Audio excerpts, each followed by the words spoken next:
de Babel. Ça, c'est le thème principal. Et ensuite, on a des sous-thèmes. Et ce soir, on va parler toujours de la coupe de Babel et on va parler de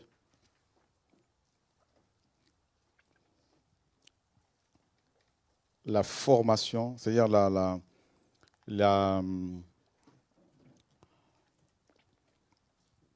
l'éducation,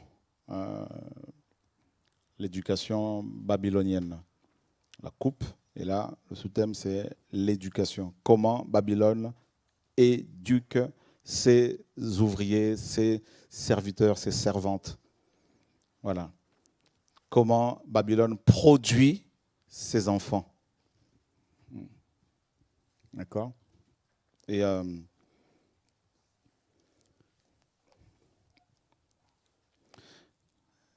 on repart dans Apocalypse chapitre 17.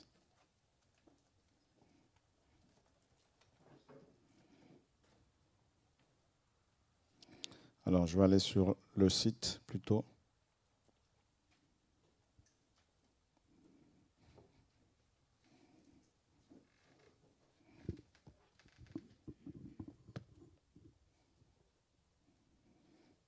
Bible.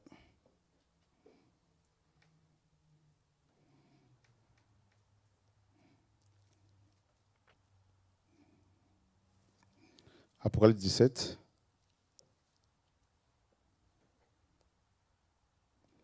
À partir du verset 1er. Alors, qu'est-ce que ça passe? Parfait. Et l'un de 7 anges qui ont les 7 coupes vin, et il m'adressa la parole en disant, viens, je te montrerai le jugement de la grande prostituée qui est assise sur les grandes eaux. Avec elle, les rois de la terre se sont prostitués, et ceux qui habitent sur la terre ont été enivrés du vin de sa relation sexuelle illicite. Et il me transporta dans un désert en esprit. Et je vis une femme assise sur une bête couleur d'écarlate, pleine de noms de blasphème, et en 7 têtes et 10 cornes. Et la femme était vêtue de pourpre et d'écarlate, et parée d'or, de pierres précieuses et de perles. Et elle tenait à la main une coupe d'or pleine d'abominations et des impuretés de sa relation sexuelle illicite. Et sur son front, un nom écrit, Mystère, Babel la grande, la mère des prostituées et des abominations de la terre. Alors, juste pour votre information, on a parlé hier d'une divinité grecque, d'une divinité féminine. Quel est son nom là? Hein? Non, Déméter, n'est-ce pas? Déméter, qui signifie la mère, mère de la terre. D'accord? En fait, c'est la femme, c'est Babel. Et Déméter était une divinité dont le culte était réservé aux initiés. C'était une religion à mystère. Et donc, c'est vraiment Babel. Vous savez, quand on lit la parole du Seigneur, en même temps, en fait, si on fait des recherches historiques en lisant en même temps la parole, on découvre beaucoup de choses. On apprend, on comprend et on réalise à quel point la parole est vraie. Voilà. Et Apocalypse 17 nous dit que cette femme, Babel, est la mère de toutes les prostituées, de toutes les abominations de la terre, comme on l'a vu. Et en fait, c'est Déméter, justement. Et on nous dit également que Babel, a plusieurs noms, comme on l'a vu, et le tout premier nom qu'elle a, c'est Mystère. Mystère. Alors, vous pouvez aussi, si vous le souhaitez, chez vous, faire des recherches sur les religions à mystère. Et vous savez, les initiés du culte de Déméter n'avaient pas le droit de raconter leur initiation sous peine d'être exécutés. et ceux qui le faisaient étaient effectivement exécutés. Et c'est le cas aujourd'hui aussi. Hein. Alors là, on nous dit que cette femme, elle est ivre du sang de saint. Et on nous dit également qu'elle égare la terre, toute la terre, par sa sorcellerie. On aurait pu dire qu'elle égare les gens par sa richesse financière, matérielle. C'est sûr que c'est un autre moyen de séduction. Mais, comme on l'a vu, la source de l'égarement, c'est vraiment la sorcellerie. La base de l'égarement, c'est la sorcellerie. C'est-à-dire, on commence d'abord par envoûter les gens au niveau de l'esprit, au niveau du mental, sur le plan spirituel. Parce que tout commence en esprit. Voilà pourquoi cette femme utilise la sorcellerie. Voyez? Et Satan sait que si on veut corrompre quelqu'un, il faut commencer d'abord par corrompre son esprit. Et une fois que quelqu'un est vaincu en esprit, c'est fini. Par exemple, si vous faites des songes où vous êtes écrasé, dominé, vaincu, ben, physiquement, vous serez vaincu. Dans la vie de tous les jours, ben, vous serez toujours vaincu. Voilà, si dans les songes, dans vos visions, quand vous dormez, vous ne remportez pas des batailles, des victoires, c'est que vous êtes mal barré. Voilà. Si dans vos visions, vous vous retrouvez toujours dans votre ancienne maison, alors que vous êtes déjà grand, vous vous retrouvez toujours, je ne sais pas, chez vos parents, alors que vous êtes déjà chez vous, là, il y a aussi un souci. Je ne sais pas pourquoi je dis ça. Qui fait ce type de songe? 1, 2, 3, 4, 5. Oula, oula. Ce soir, on va prier pour la délivrance. Ça veut dire que vos esprits sont retenus quelque part.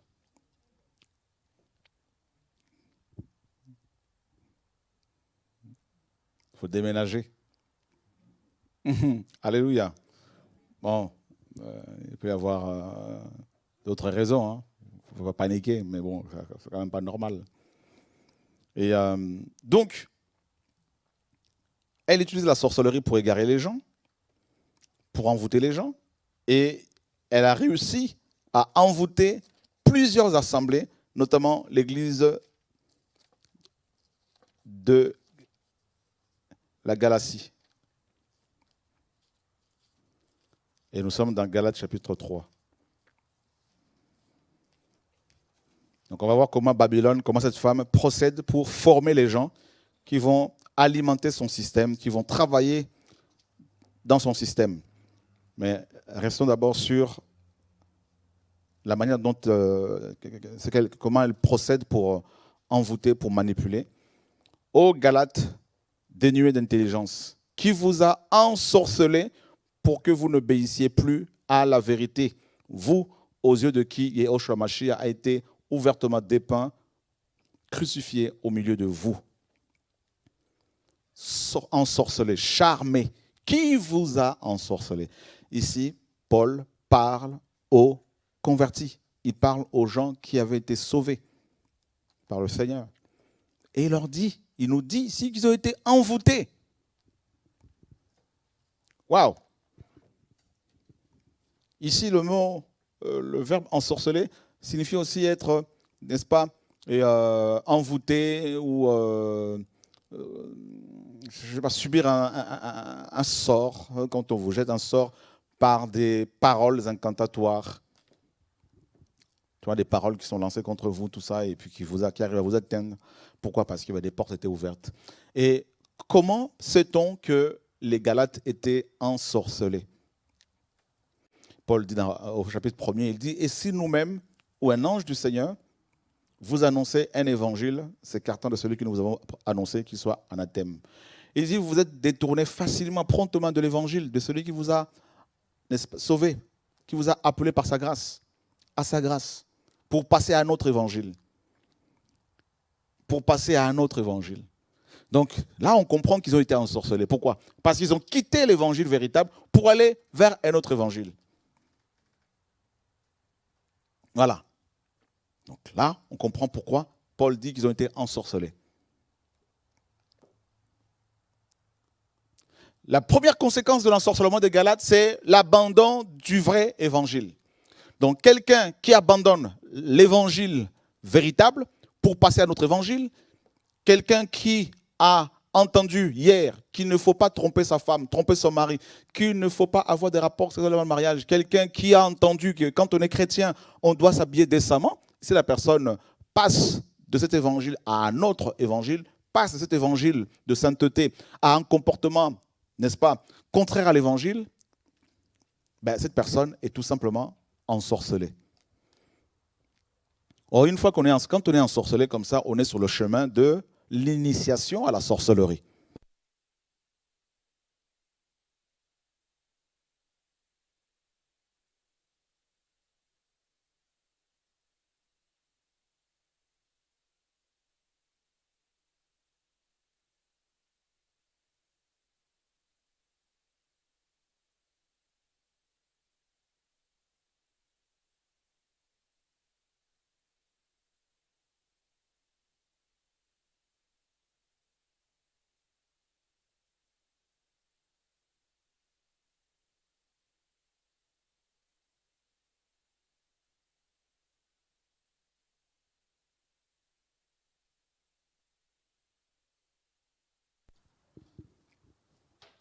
Alors, et donc, ils ont été ensorcelés. Paul dit aux Galates, il dit, je crains d'avoir travaillé inutilement pour vous. Vous vous rendez compte? Donc ça veut dire qu'il y a eu d'autres anges qui sont arrivés là-bas pour apporter un autre évangile. Ben voilà. Parce qu'il dit, et si nous-mêmes, ou un ange, n'est-ce pas? Donc, les anges sont à la fois des humains, donc des messagers, ou aussi des esprits. Donc, il y a eu des démons qui sont arrivés là-bas avec un évangile de la femme d'Apocalypse 17, avec l'évangile de la Babel, de Babylone. Voilà. Les gens pensent que parce qu'ils sont dans un bâtiment ou dans une église, dans une maison, qu'ils sont protégés, tout ça là. Mais le fait même je ne sais pas, côtoyer les gens, si vous n'êtes pas dans la sagesse, si vous n'êtes pas dans la prière, vous pouvez être ensorcelé aussi.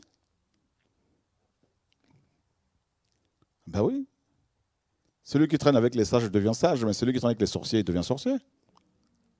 Si ce n'est pas toi qui les entraînes, c'est eux qui vont t'entraîner.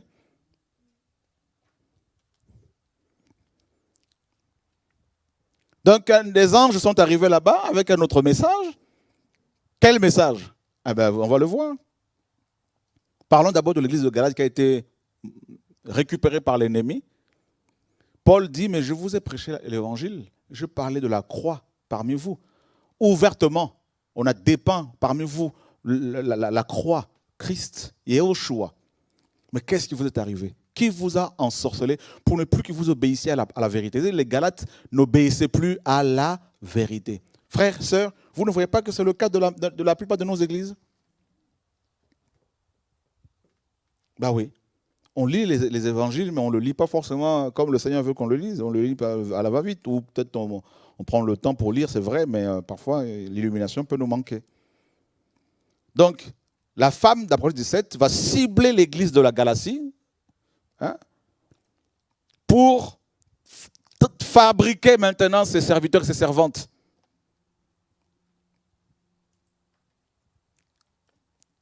Comment ça? J'ai plus de batterie ici. C'est bon. Vous vous rendez compte? Donc, elle arrive là-dedans, elle va ensorceler les gens. Ils avaient l'esprit, hein? Mais ils ont ouvert des portes, tac, ensorcelés. Et comment on sait qu'ils étaient ensorcelés? Mais parce qu'ils avaient abandonné la parole. Ils ont abandonné la vérité pour passer à notre évangile. Ça, c'est la première raison. La deuxième raison, c'est quoi? Comment on sait qu'ils... Mais parce qu'ils n'obéissaient plus à la vérité. Une autre raison, Galates 4,10 dit quoi? Vous observez les jours, les mois, les années. Donc leur évangile maintenant était un évangile basé sur les jours de prière. Ben, qu'est-ce qui se passe aujourd'hui? Le dimanche est devenu le jour du Seigneur. Vous ne voyez pas qu'il y a eu un ensorcellement là? Ça fait 2000 ans pratiquement là.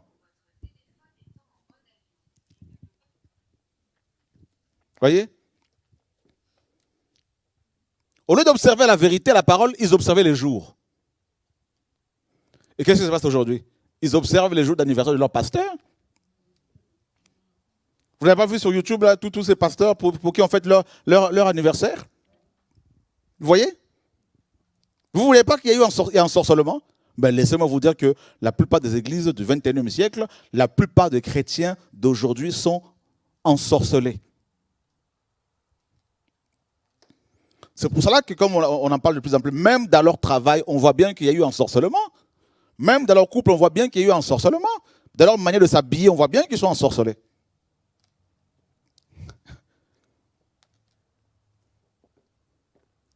Donc, obéir à la parole, à la vérité, c'est compliqué.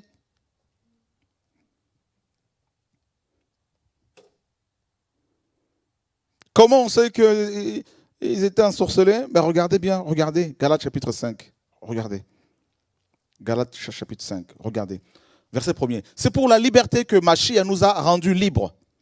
Donc, on apprend ici que Machia est mort à la croix pour que nous soyons libres, justement. Libres. Il a dit, si donc le Fils vous a franchi, vous serez réellement libres. Et ensuite, il dit, demeurez donc fermes et ne soyez pas de nouveau, pris au piège par le joug de l'esclavage. Le joug de l'esclavage. Donc, ne soyez pas de nouveau sous le joug de l'esclavage. Donc, on était avant sous ce joug-là. Qu'est-ce que Satan veut? Qu'est-ce qu'il fait? Il revient encore vers nous comme un lion qui marche autour de nous, qui rugit, tout ça, et qui rôde. Parce qu'il veut de nouveau nous imposer son joug. Et de nouveau, les chrétiens de Galatie étaient esclaves de Satan. Donc en fait, la Babel produit des esclaves. D'accord? Voilà. Donc tous ceux qui travaillent dans le système, pour le système babylonien, sont esclaves de la femme en question.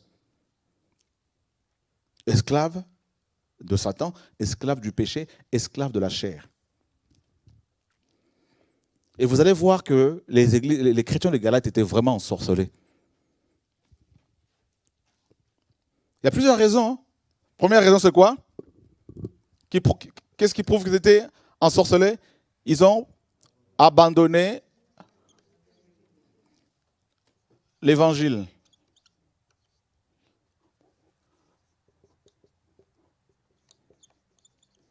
Ils ont passé à un autre évangile. Deuxièmement, c'est quoi? Ils observaient les jours. Ensuite, désobéissance.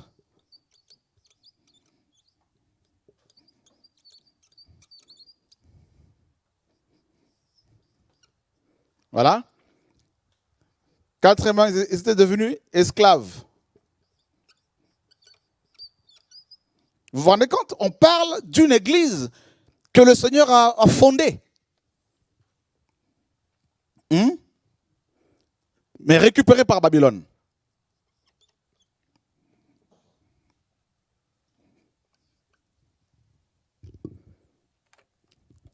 C'est quand même terrible.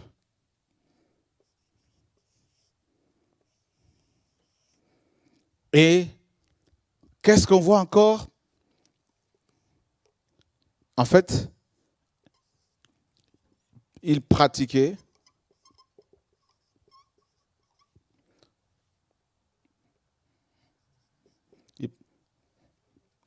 la pratique des œuvres de la chair. Voilà. Donc, du coup, quand on va dans Galates chapitre 5, par rapport aux œuvres de la chair, qu'est-ce que Paul dit? Il dit,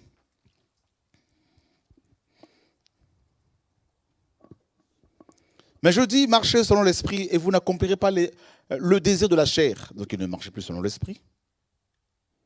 Car la chair désire le contraire de l'esprit et l'esprit le contraire de la chair. Et ces choses sont opposées l'une à l'autre, afin que vous ne pratiquiez pas les choses que vous voudriez. Or, Si vous êtes conduit par l'Esprit, vous n'êtes pas sous la Torah. Mais les œuvres de la chair sont évidentes. Ce sont l'adultère. Donc du coup, dans les églises de Galatie, on trouvait quoi? Les œuvres de la chair, l'adultère. Voilà la production.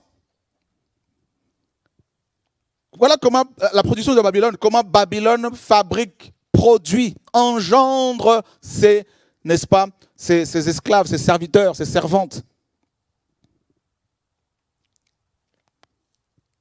Et si l'on compare, si l'on prend cette parole, cette épître de Paul aux Galates d'un côté et la majorité de nos églises de l'autre, on va s'apercevoir que c'est la même chose, que l'histoire se répète, qu'il y a eu ensorcellement, qu'il y a eu envoûtement, l'adultère. Vous avez vu le nombre de chrétiens qui sont dans l'adultère? À la fois des chrétiens ou des pasteurs qui, bien qu'étant mariés, sortent avec d'autres femmes, avec d'autres hommes, ou des chrétiens qui sont divorcés et qui sont remariés. L'adultère, et c'est ce que l'on voit.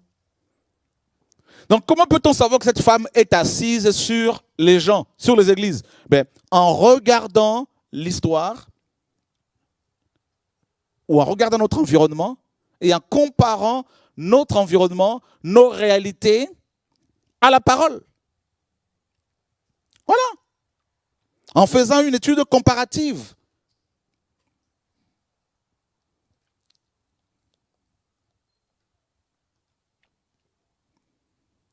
L'adultère.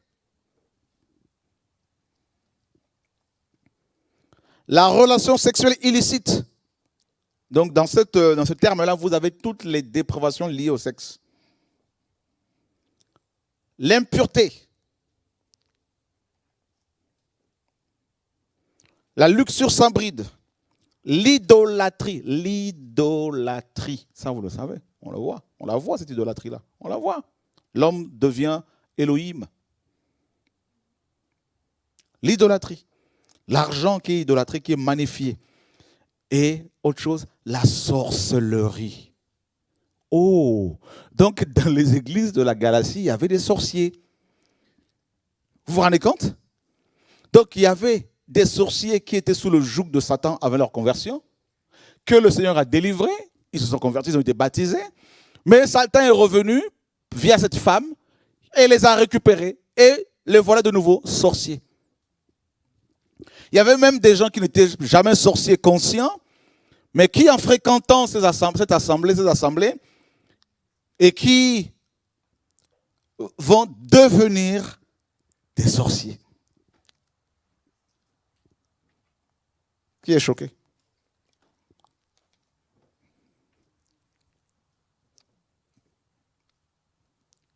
Oh Seigneur, là nous sommes juste à l'introduction.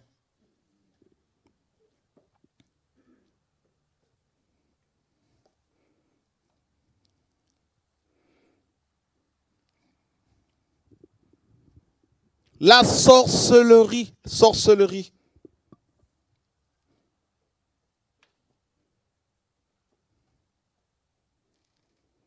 Les inimitiés, les querelles, les jalousies, les animosités, les esprits de parti, les divisions, les sectes, les envies, les meurtres, les ivrogneries, les orgies, les choses semblables à celles-là, au sujet desquelles je vous prédis, comme je l'ai déjà dit, que ceux qui commettent de telles choses n'hériteront pas le royaume d'Élohim. Donc Paul dit que dedans, parmi vous, là, il y a des gens qui commettent ça, qui font ça. Ouah. Et c'est ce que l'on voit ici. C'est ce qu'on voit ici et là, ce qu'on entend ici et là.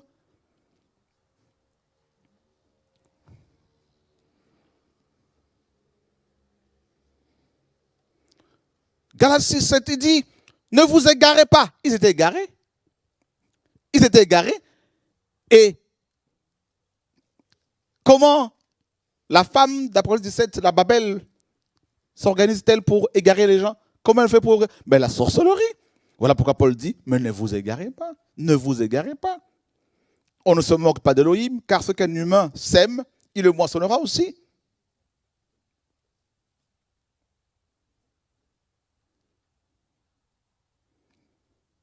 Ils étaient devenus en fait une église charnelle. Il dit, après avoir commencé par l'esprit, vous finissez par la chair. Bah oui, par la chair. Bah oui, c'est ça le problème.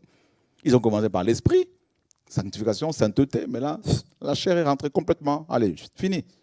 Mais voilà comment l'ennemi arrive à récupérer les assemblées. L'objectif de Satan, c'est quoi? C'est de produire des esclaves, de préparer des hommes et des femmes dès leur naissance à être des acteurs de son système.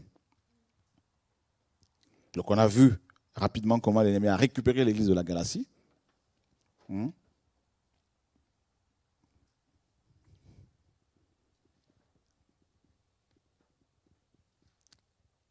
Qui pense que beaucoup d'églises se retrouvent dans la même configuration?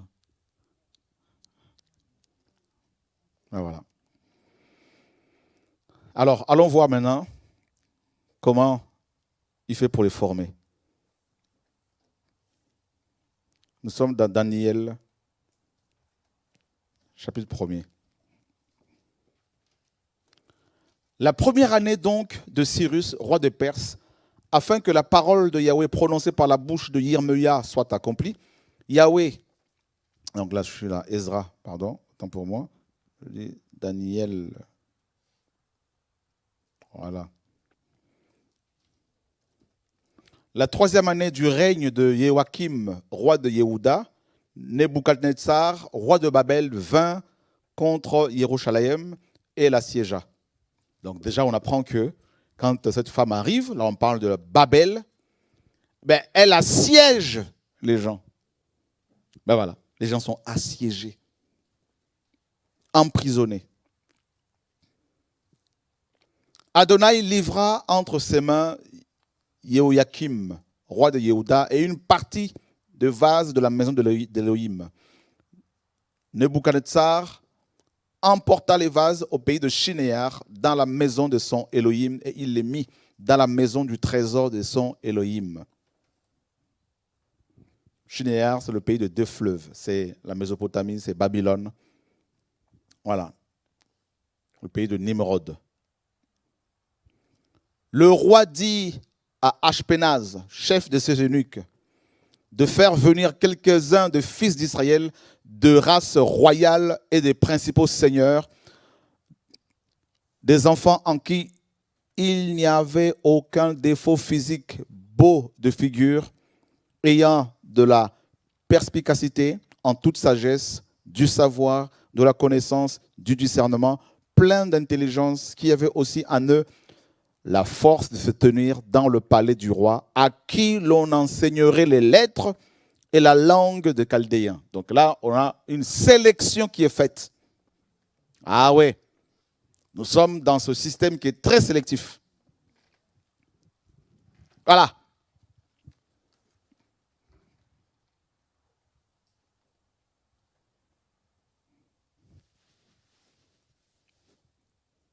Donc, il ne faut pas prendre tout le monde. Tout le monde ne doit pas faire partie de l'élite. Voilà.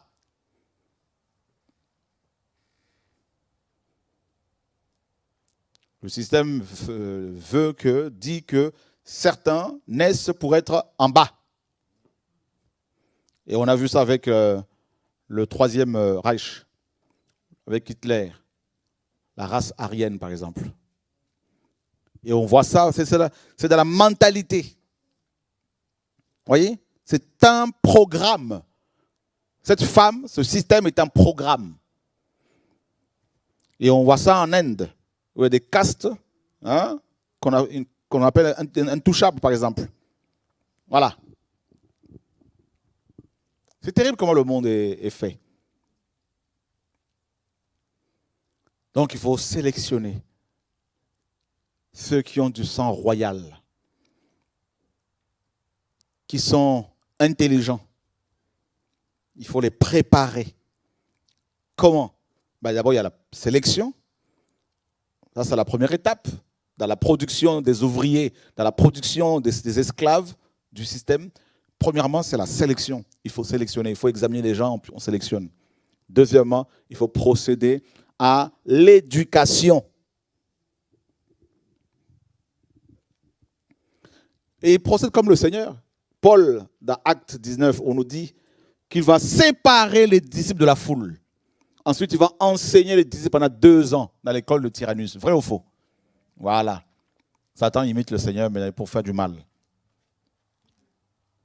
Il y a des gens, vous allez faire des études, tout ça, mais pour rentrer dans une école, telle école, on dit non, non, non, c'est pas pour vous. C'est compliqué.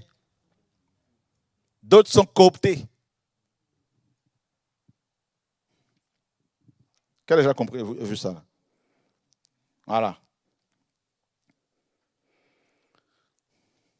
Tu es dans une entreprise depuis 10 ans, 15 ans, tu ne grimpes pas, et quelqu'un qui arrive comme ça, tac, il grimpe.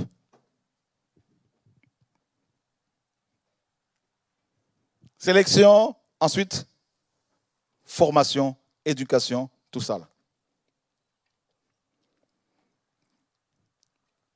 Et on dit des gens beaux.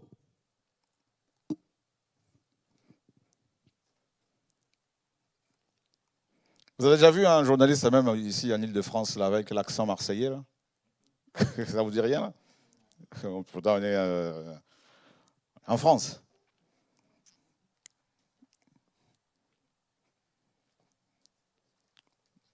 Vous avez déjà vu ça? Ah non. Il y a une préparation. Le système, là, est terrible. C'est juste un petit exemple que je vous donne.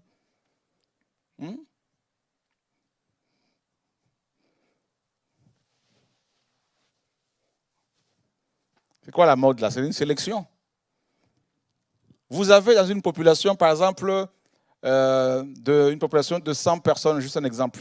Vous avez 10 personnes, 10%, 10% des personnes sur 100 font, je ne sais pas, en moins pèsent moins de 70 kilos. Et le reste pèse plus de 70 kilos, 80, 100. Pourtant, c'est le 10 personnes, le 10% là qui va vouloir influencer le reste. Avec la mode, c'est ça. Toutes ces femmes, la mince, là, tout ça. Vous pensez que la plupart des femmes, c'est comme ça? C'est parce qu'on croise dans la rue. Elles ne font pas tous 1m90 ou 80, tout ça. On est d'accord, hein? Les hommes, c'est pareil. Hein? Donc, du coup, le 90% là, se mettent la pression. Combien de gens ne pleurent-ils pas là, tout ça, là? Chaque jour, il faut peser. Se peser. Bon, je veux me peser là, tout ça là. Bon, ben là, c'est chaud. Aïe, aïe, aïe, aïe, aïe, aïe, aïe, aïe, ça va pas là. Je ne corresponds pas aux critères du système. Et il y en a qui se suicident, vrai ou faux? Nous sommes dans la fabrication des esclaves. La coupe de la Babylone, et là, le sous-thème, c'est la fabrication des esclaves qui alimentent le système. Qui font avancer le système. Qui a déjà senti cette truc?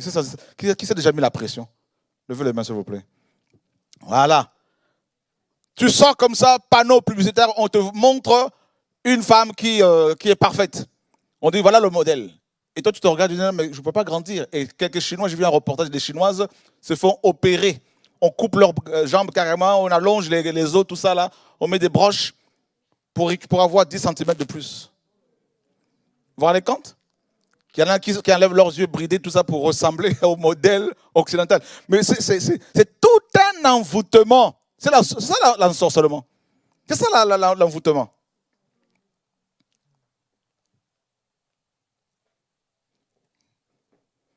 On a sélectionné juste un groupe de gens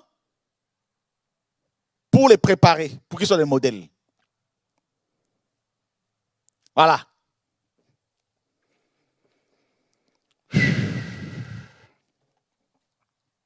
Et on dit qu'à ces jeunes gens, il faut leur enseigner les lettres, donc la langue chaldéenne, babylonienne, et les lettres, ou encore la littérature babylonienne. Donc, dans la formation des ouvriers ou des esclaves du système babylonien, vous avez la sélection. Deuxièmement, la formation, ou je dirais le formatage. Voilà, sélection, formatage.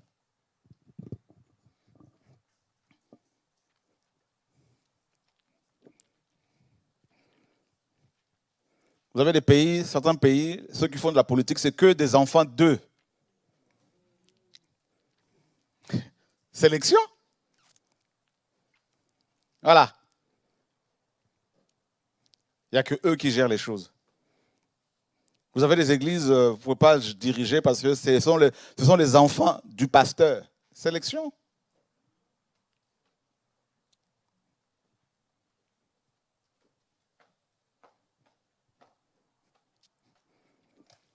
Et il faut leur enseigner quoi? Les lettres,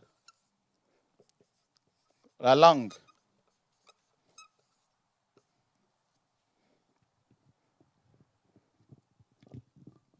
Les lettres, là, vous avez lettres ou l'histoire. Hein? L'histoire, la littérature, la culture. En fait, il faut les acculturer. Donc, il faut que ces jeunes gens soient acculturés. Il faut les débarrasser de leur culture, les déraciner de leur culture. Et on a pu voir aussi avec, je cesse de le dire, hein, je ne cesse de le dire, avec la colonisation. Vous voyez, non? Voilà. On arrive en Afrique. Le système est tellement bien ficelé. On est dedans, on ne se rend pas compte si le Seigneur ne nous ouvre pas les yeux parce qu'on est dedans, on est né dedans, on a grandi dedans. Et quand il nous donne des illuminations, là, on se dit, waouh, Seigneur, mais on est en plein dedans, mais c'est pas possible, on ne voyait pas les choses comme ça. Les colons arrivent avec l'évangile, soi-disant, mais déformé. Vous voyez, non? Ils ont sélectionné. Ils ont sélectionné, sélection. Les vigoureux, sélectionnés, on les a amenés aux Antilles. États-Unis, Canada, Brésil, tout ça. Mais c'est ça. Les malades, on les jetait. Ceux qui tombaient malades, c'était dans des cales, ils étaient sous les navires, là, ils mouraient de chaleur parfois. Ben, on le jetait par-dessus bord. Hein. Ouais. Ils sont sélectionnés. Les belles femmes, tout ça, les hommes vigoureux, tout ça, les sélections. Et ceux qui étaient restés, parlons d'abord de ceux qui sont restés, les Africains, ou d'autres peuples, ou les Amérindiens, tout ça. Là. Ben, on arrive, eh ben, toi, tu t'habilles en boubou, parce qu'on s'habille en boubou parce qu'il fait chaud. Il faut aérer, il faut de l'air. On ne va pas se mettre en costard et cravate. On dit non, non, non. D'abord, il ne faut plus ça, parce que ce n'est pas beau ça. Costard et cravate. Tu vas t'étouffer, il ne fait pas froid, tout ça. Bon, c'est pas grave, porte ça. Et nos hommes politiques, nos patrons d'entreprise, chefs d'entreprise en Afrique, ils sont tout fiers. Sous 40 degrés, là, tout ça, costard et cravate, machin, ils se touffent là-dedans, ils sont heureux. Ensuite, on arrive, bon, toi, tu manges de la chikwang. Non, il te faut autre chose. Pas bon, ça. Il faut du camembert. Oui.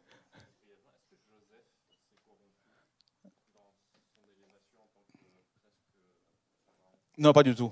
Pas du tout. Je répondrai. Si tu peux me la reposer juste avant l'enseignement, à la fin de l'enseignement pour expliquer. Et donc, vous voyez, donc, en fait, on arrive, il trouve une culture. La culture, c'est quoi? C'est un ensemble de choses. La culture est de l'ordre de l'acquis, hein, et non de l'inné. On ne naît pas avec la culture. On est enseigné. Hein, voilà. Donc, c'est l'ordre de l'acquisition. Hein. On va acquérir quelque chose suite à un ensemble de valeurs, système de valeurs, d'enseignement, tout ça. Là. Ça, c'est la culture. Donc, nous naissons comme des coquilles vides, à moins que tu sois vraiment possédé depuis le ventre de ta mère, et encore. Mais au niveau de la culture, tu es comme une éponge. Et là, on te donne des informations. C'est pour ça que là, on parle maintenant de lettres et de la langue chaldéenne. Donc, ces gens parlaient l'hébreu. Maintenant, il fallait qu'ils apprennent l'araméen. Vous voyez? Et vous allez voir que 70 ans après, ces juifs, ces hébreux, ont perdu l'usage de l'hébreu. Et ils ont commencé à parler l'araméen. Voilà pourquoi dans les Écritures, quand vous lisez dans les évangiles, vous avez des termes tels que Eli, Sabadani. Hein, tout ça là, par exemple. Voilà, le Seigneur a utilisé beaucoup de termes araméens comme ça. Talita Kumi, par exemple. Vous voyez l'influence? Donc on arrive en Afrique, on dit, bon, les langues africaines là, au Congo, il y en a 460 en tout. 460 dialectes à peu près. Enfin, ce sont des langues. On les transforme en dialectes. On dit que ce ne sont pas des langues dialectes. Voilà. Est-ce que vous apprenez des choses ici? Ensuite, on dit, bon, allez, l'anglais. Colonie anglaise. Oui, un Nigérian qui débarque ici. How are you? Alléluia. Vous voulez que je parle? Voilà. Donc, quand on parle de la culture, là, on voit les lettres. Lettres, ici, on voit quoi? L'histoire. On voit la culture, la langue, l'histoire, culture. C'est ça, Babylone.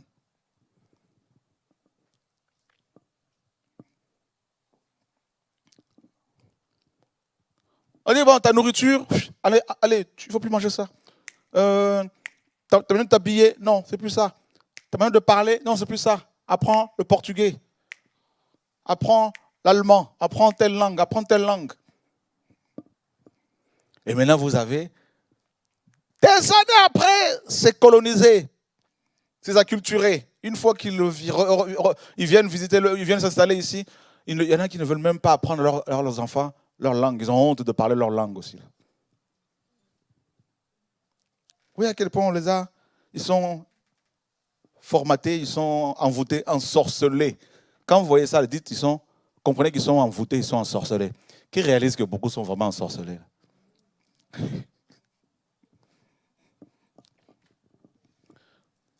Et ceux qui ont été sélectionnés, apportés et amenés ailleurs, exportés, déportés aux Antilles, ici et là, arrivés là-bas, ils ont appris le créole. On dit, mais non, il ne faut pas parler le créole.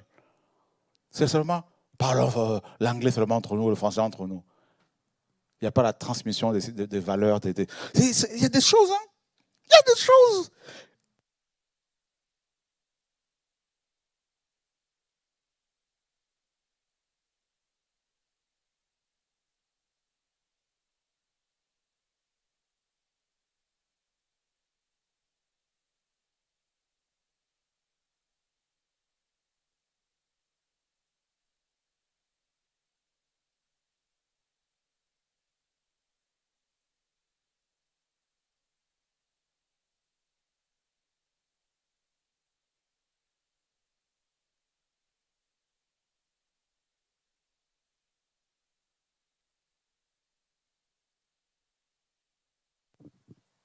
Alléluia. Et là, vous allez voir un homme guadeloupéen, parfois plus noir que moi.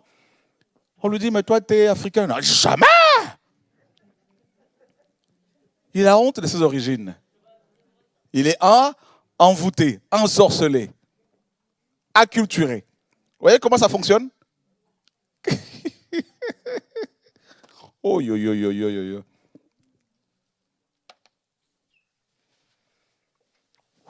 Bon.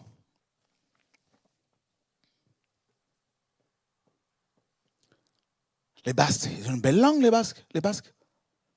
Les Basques. Il y a une langue là-bas. Les Bretons, ils ont une langue là. Ça disparaît. Tout ça aussi, ils ont subi une acculturation. Voilà. Alors, frères, sœurs. Oh, yo, yo, yo, yo, yo, yo. Et ils ont dit quoi encore là dans Daniel chapitre 1er? Regardez bien, hein, ce qui suit là, c'est terrible. Oh là là là là là là, Seigneur, l'ennemi est vraiment rusé. Donc on dit qu'il faut qu'ils soient des principaux seigneurs, des enfants en qui il n'y avait aucun défaut physique, hein, beau de figure. Vous ne voulez pas que c'est la même chose aujourd'hui? Quand vous voyez les acteurs, là, tout ça, là, vous voyez ils sont tous beaux, vrai ou faux? Pas de boutons, il n'y a rien, tout ça, machin. Ne vous inquiétez pas. Regardez, voyez-les dans la vraie vie. Photoshop, là, ça aide, hein?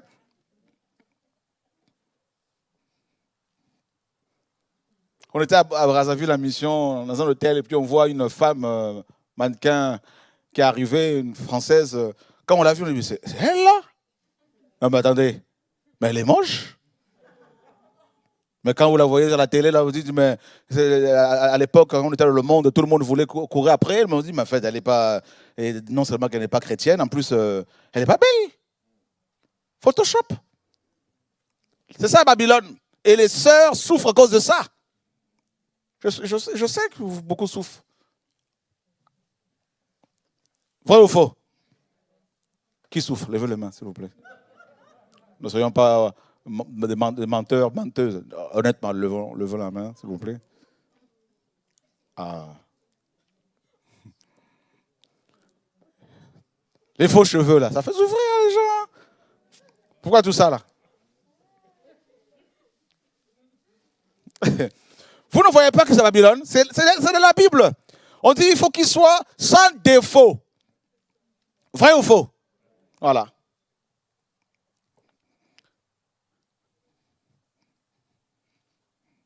Qu'est-ce que les gens souffrent là pour paraître beaux? Qu'est-ce que les gens dépensent de l'argent pour être beaux? Babylone. Et ensuite, on nous dit qu'ils vont changer leur nom. En fait, ils vont leur imposer des noms. Vous ne voyez pas qu'avec la colonisation, en fait, les colons se sont servis de ce livre? Il n'y a rien de nouveau sur la terre. Ils arrivent en Afrique, quelqu'un qui s'appelait Kinzondi, il devient comme mon frère Alain Bécalé, que je vais faire rire un peu là. Il a au moins 5 prénoms français. Vous vous rendez compte? Oh, que le Seigneur le bénisse. Quelqu'un qui s'appelle Kinzondi, il devient maintenant Jean-Pierre Oscar. Or, derrière chaque nom, il y a une puissance. C'est ça la colonisation. C'est ça Babylone. Et frères, sœurs, ce qu'il va nous dire là, ça va nous créer des problèmes là. Oh, yo, yo, yo, yo, yo, yo. Ils ont colonisé non seulement l'Afrique ou l'Europe ou d'autres pays, parce qu'ils ne pensaient pas que l'Europe n'est pas colonisée. Hein. C'est la même chose, hein, partout. Hein. C'est une entité spirituelle qui colonise les gens. Ils ont aussi colonisé, comme vous le savez, les personnages bibliques.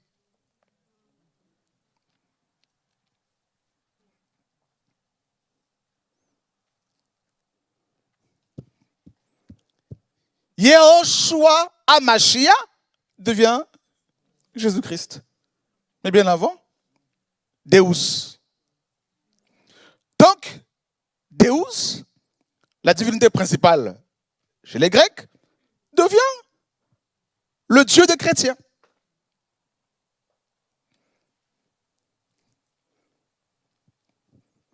Et j'entends des gens, des chrétiens, dire non, mais vous savez, pourquoi il a changé le nom? Ce n'est pas salutaire. Mais je ne suis pas le premier déjà, Chouraki l'a fait. Pourquoi vous n'avez pas parlé? Ce n'est pas salutaire. Mais si tu n'es pas d'accord, tu n'es pas obligé de lire cette Bible.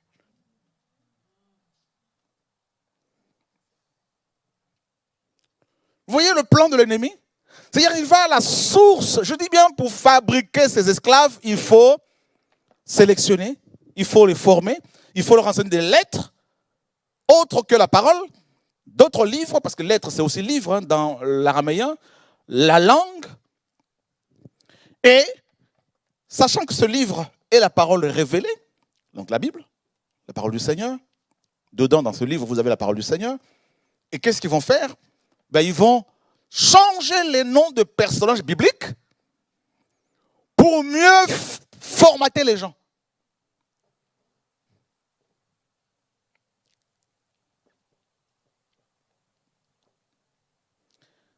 William Durand, un historien, disait « L'Église romaine n'a pas détruit le paganisme, mais elle a assimilé. »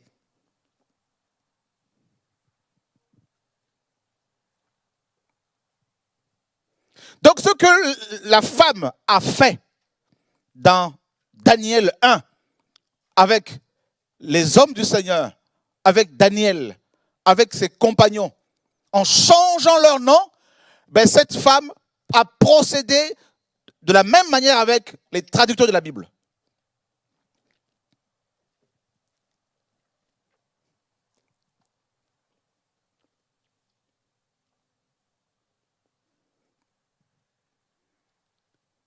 Comme on l'a appris. Parce qu'avec ce livre maintenant modifié, ils vont pouvoir asseoir aussi leur pouvoir. Bah oui, pour mieux contrôler. Comment ça se fait que Stéphanos devient Étienne? Où le rapport? Honnêtement.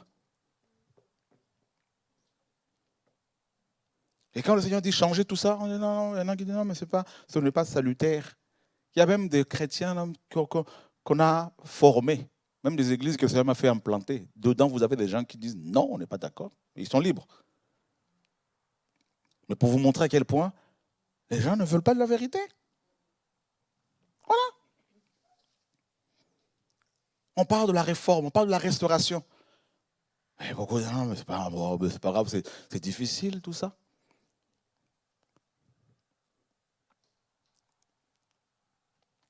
Triphaïna devient Tryphène.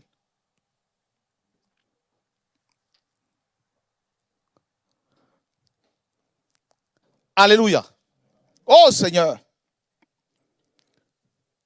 C'est grave. Alors,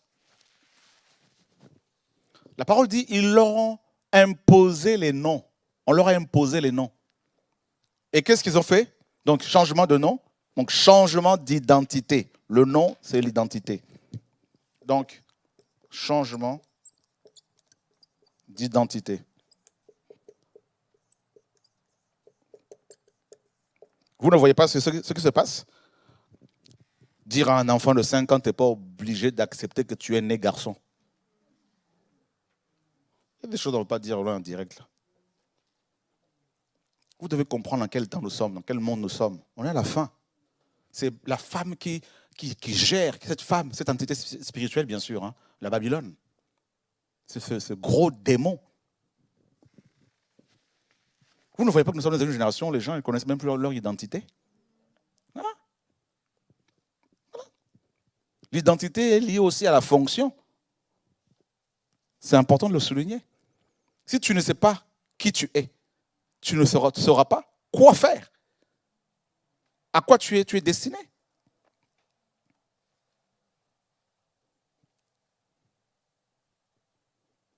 Une femme qui ne sait pas qu'elle est une femme, comment voulez-vous qu'elle soit une mère ou une femme? Un homme qui ne sait pas qu'il est un homme, comment voulez-vous qu'il soit un père?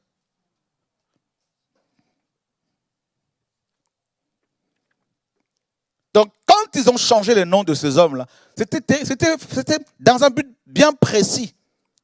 Parce que leur nom signifie quelque chose. Hein? Regardez, on va vérifier ensemble, vous et moi. Prenez vos portables si vous voulez. Allons vérifier la signification des noms de ces hommes. Vous allez voir qu'on n'est pas en train de vous raconter des cacahuètes, du mensonge. Seigneur, merci pour ta parole.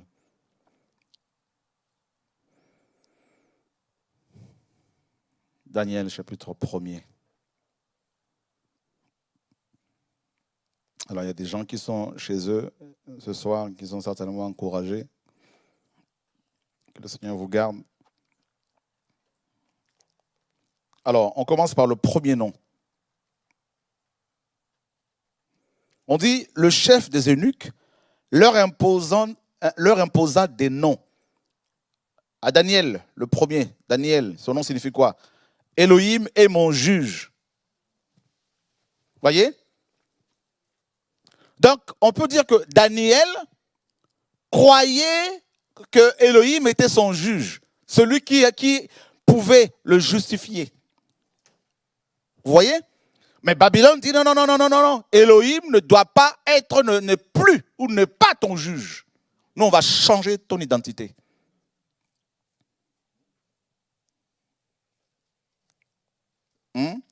Ils ont changé en quoi? Regardez bien. Hein? On lui a imposé le nom de Beltsassar. Belchassar. Beltsassar. Alors, ça donne quoi? Qu'il protège sa vie. Éclat. Ou éclat de splendeur. Éclat. Donc, en fait, on fait comprendre à Daniel que tu auras de l'éclat, mais sans ton Elohim.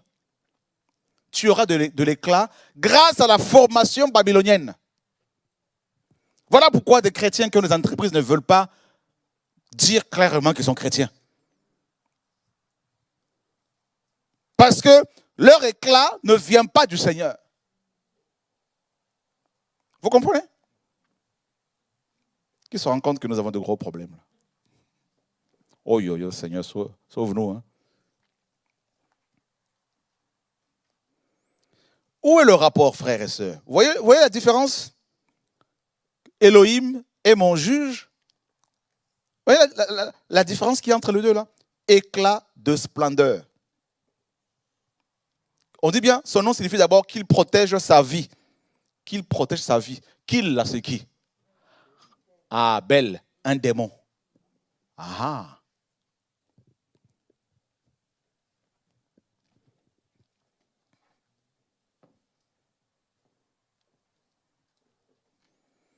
Et on continue. Ils ont changé quel autre nom là?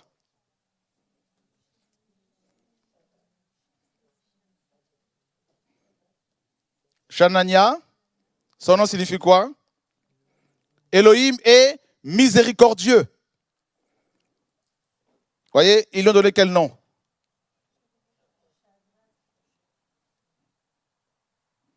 Et attendez, on est laquelle? Shadrach. Shadrach. Que signifie Shadrach?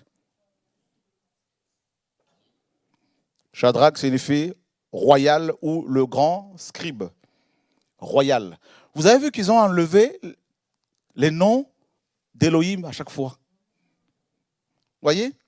Quand on lit la parole, hein, vous avez la possibilité de vérifier la signification des noms. Vous allez apprendre beaucoup de choses comme ça.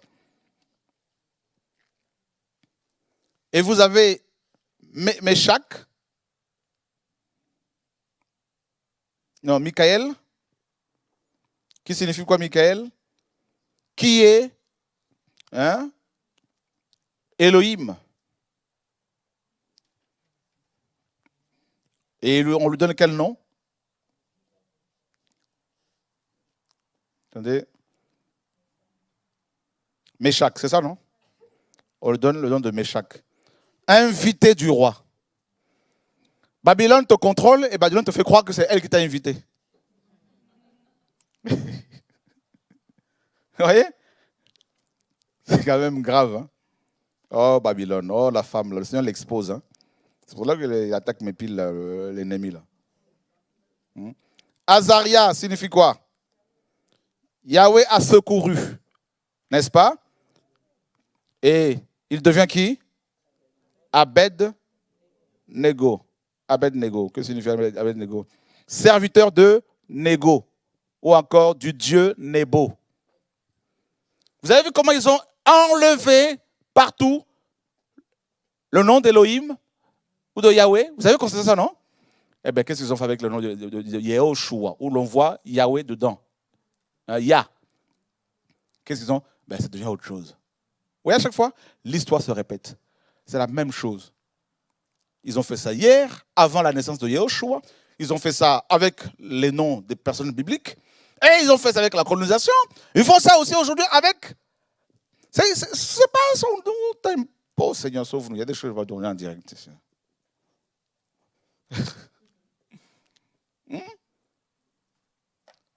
Voilà pourquoi aujourd'hui on peut voir une femme qui se lève comme ça, qui vire son mari de la maison. Ah, elle sort. Vous avez vu Rebecca faire ça? Changement d'identité.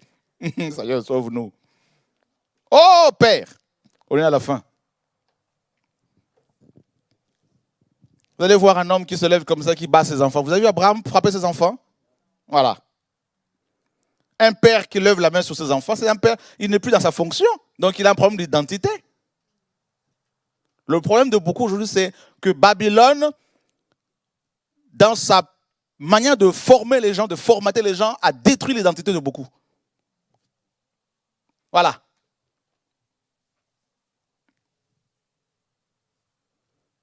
Des parents qui ne savent pas qu'ils sont parents. On voit avec le confinement, 2 mois seulement, là, beaucoup de parents commencent à pleurer. On n'arrive plus, il faut absolument qu'on aille déposer nos enfants quelque part chez nous, chez les nounous.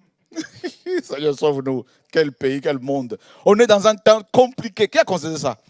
Ça passe à la télé, les parents ont craqué. Ah! Parents craqués. Nos grands-parents, même les grands-parents, les arrière-arrière-grands-parents ici en France, comment ces femmes s'occupaient de leurs enfants. Oh Seigneur. Vrai ou faux? Il n'y avait ni courant, ni poussette. Hein? Même en France ici. Rien de tout ça là. Mais les grands-parents, qu'est-ce qu'ils ont fait un bon travail. Seigneur, garde, que ton nom soit béni. Vraiment là, c'est magnifique. Mais aujourd'hui, Les jeunes femmes d'aujourd'hui, les jeunes hommes d'aujourd'hui, il n'y a plus d'identité. Ça fait des enfants et puis ce sont les parents qui les élèvent.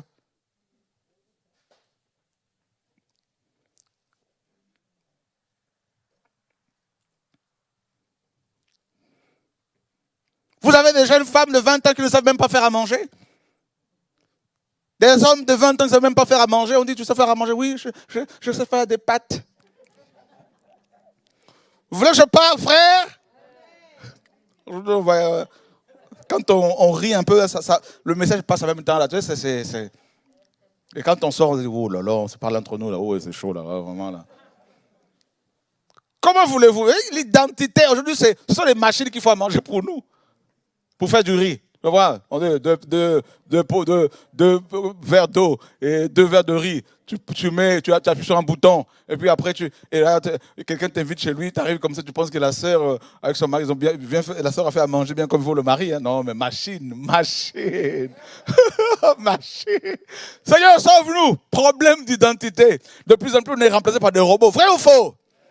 Tu appelles comme ça quelqu'un, 115, tu parles avec une machine. Bonjour. Oui, bonjour madame. Non, bonjour. Non, bonjour. Bonjour. Non, c'est une machine. Appuyez sur le bouton 1, tac. 2, tac, tac, tac, tac. Des robots. Identité. On prend le train comme ça, dans le train. Ça t'est jamais arrivé, vous n'êtes jamais arrivé? Dans le train comme ça, tout le monde est sur son portable. Tac, tac, tac, tac, tac. On ne se parle plus entre voisins. Tac, tac, tac, tac, tac, tac. 4 heures de trajet. Tac, tac, tac, tac, tac, tac, tac, tac, tac, tac.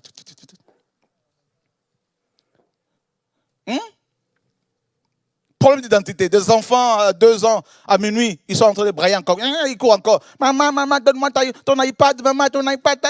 L'enfant de 2 ans sur YouTube à 1h du matin. Identité. Voilà Babylone. Voilà Babylone. Tout ça, là, c'est mélangé. Tout ça, ils sont tous d'accord. Ils sont en train de. Ils trouvent ça normal.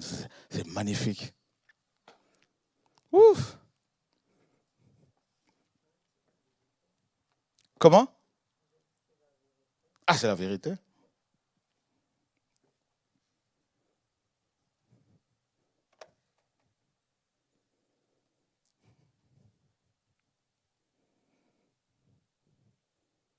Le Seigneur a voulu 2 mois seulement, 2 mois de pause.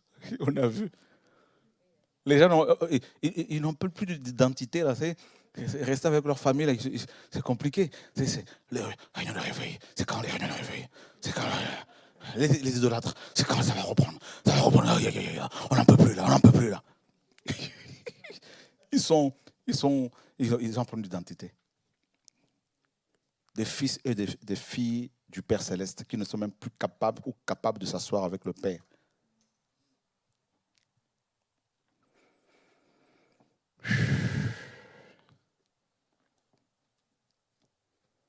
Femme qui boxe. Oh! Femme musclée. Il y a un problème dans ce monde-là, mais qu'est-ce qui se passe? C'est chaud, hein? Les hommes qui passent à côté, qui sont... Oui.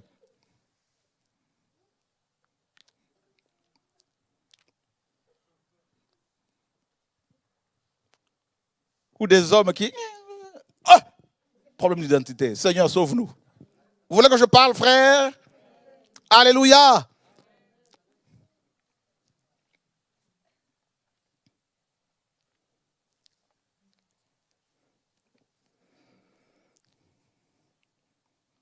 Alors quand on entendait sorcier, pour des gens, ah ben il y a beaucoup de sorciers, ils volent la nuit, tout ça. Mais la sorcellerie, c'est aussi un système. C'est aussi une attitude. C'est une mentalité. C'est une manière de se comporter. Vous voyez? C'est tout ça là. Le système est un système basé sur la sorcellerie et qui produit des sorciers. Aussi bien des sorciers qui sortent la nuit que des sorciers qui le sont par leur comportement.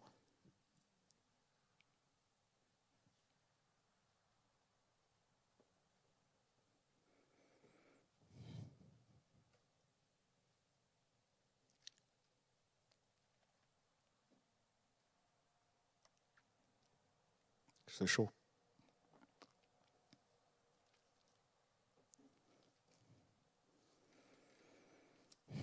Comment des gens...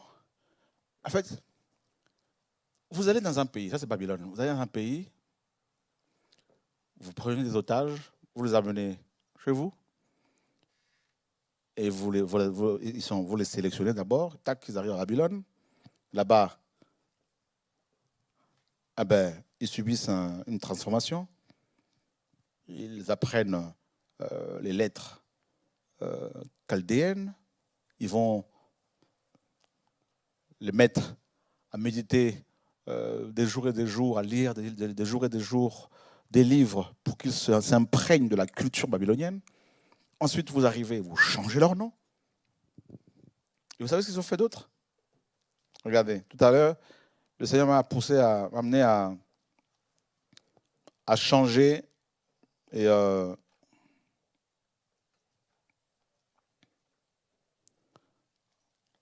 certains mots, à les traduire correctement. Encore, c'est vraiment très, très, très riche. Regardez au verset 5. Le roi leur assigna, parole du jour en jour, hein, le roi leur assigna, parole du jour en son jour, des mets délicats du roi et du vin de ses festins, afin de le faire croître ainsi pendant 3 ans, au bout desquels il se tiendrait en face du roi. Alors, voilà ce que j'ai modifié, c'est ce que je viens de lire là. C'est-à-dire, avant, vous aviez quoi?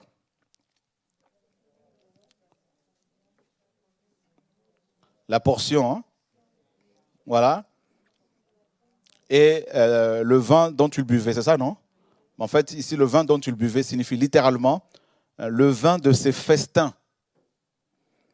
Ça veut dire que, pourquoi Daniel a refusé? Parce que Daniel avait compris que on l'invitait à des festins où il y avait des orgies. C'est ce qu'il faut comprendre. Ben oui.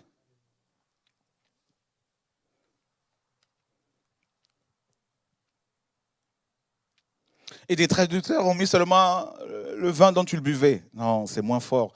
Ici, le mot là, le mot signifie festin, banquet. C'est fort. Donc Daniel était invité à des réunions secrètes, à des, voilà, des orgies, où les gens, des orgies en fait un culte où l'on pratiquait des orgies, ils buvaient du vin, ils mangeaient de la viande. Voilà. La viande sacrifiée aux idoles, et il fallait des orgies, tout ça. C'est pour cela que Daniel va refuser de se souiller. C'est pour cela qu'il va demander des légumes. Parce que la consommation de cette viande était associée à des festins, à des orgies, à un faux culte. Voilà pourquoi on va leur donner des noms des démons.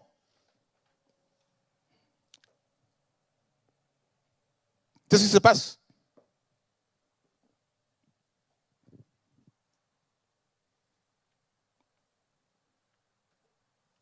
C'est pour cela que dans ce système pyramidal dans lequel nous sommes, le monde, hein, tous, hein, ben, il y a des, si vous voulez, comme je vous l'ai dit, si vous voulez aller plus loin, vous voulez grimper, vous voulez monter, à un moment donné, vous allez devoir faire allégeance. C'est-à-dire, on va carrément vous dire maintenant, ben, vous venez participer à des réunions secrètes. Rappelez-vous bien que cette femme, donc cette pyramide, ce système, comment dire, religieux qui est à la tête du monde, hein,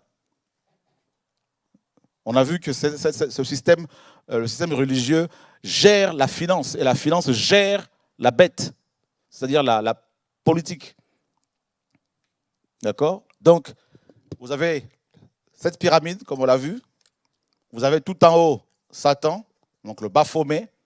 Ensuite, vous avez cette femme, la sirène des eaux, la Babylone, qui est assise sur les eaux et en même temps sur la bête. Donc, elle gère à la fois la politique, donc le côté politique, et la finance. Parce que les marchands de la terre sont aussi envoûtés par elle. Donc, elle gère tout. Donc, tout de suite après Satan, vous avez la sirène des eaux, en fait. Ouais. Satan l'a établi comme la mère de la terre. Et lui comme le père. En fait, la sirène, c'est l'épouse de Satan. Voilà.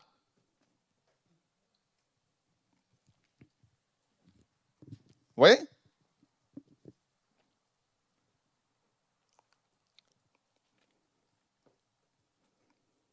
Et elle veut se présenter comme notre mère.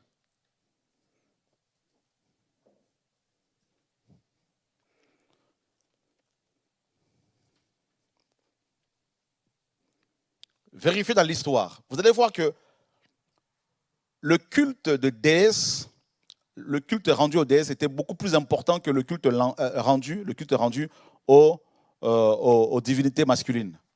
Vérifiez bien. Les déesses étaient beaucoup plus en vogue. On parle de Diane, Artémise, on parle de Isis chez les Égyptiens. Elle était tout en haut. Et d'ailleurs, on parle de la mère de Dieu. Ça vous dit rien? C'est la même entité là. C'est la femme de Satan. Voilà.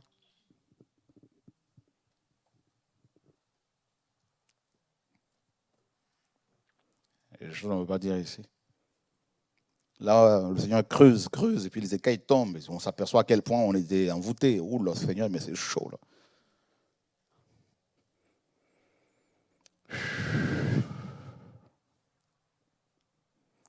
On parle de la reine du ciel. Vous n'avez jamais entendu ça? À qui on faisait des gâteaux en Jérémie 7? La reine du ciel? Ah bah oui. La reine. Et qu'est-ce qu'elle dit, elle, cette femme? Je suis assise en reine. Bah oui. Voyez?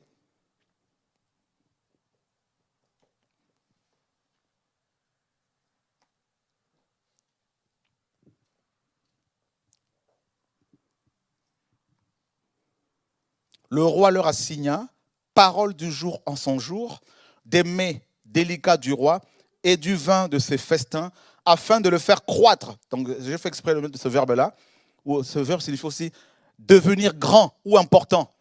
Donc, on ne peut pas devenir grand ou important, ou on ne peut pas devenir puissant dans ce système sans la sélection, sans la formation, l'éducation, sans le changement d'identité.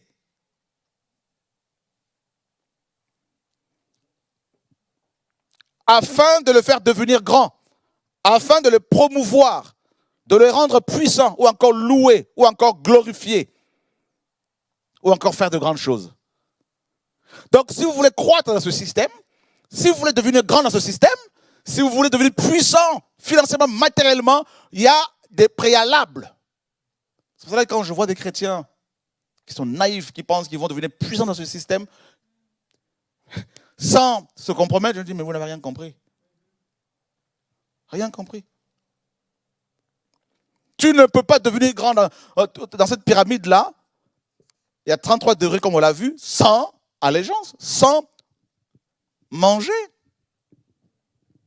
sans boire la coupe. Vous croyez quoi? Pourquoi le Seigneur nous a dit, si vous avez le vêtement, la nourriture, cela vous suffira? Pourquoi il a dit ça, le maître? Il sait. Parce que lui, il voit tout ce système. Il voit ça.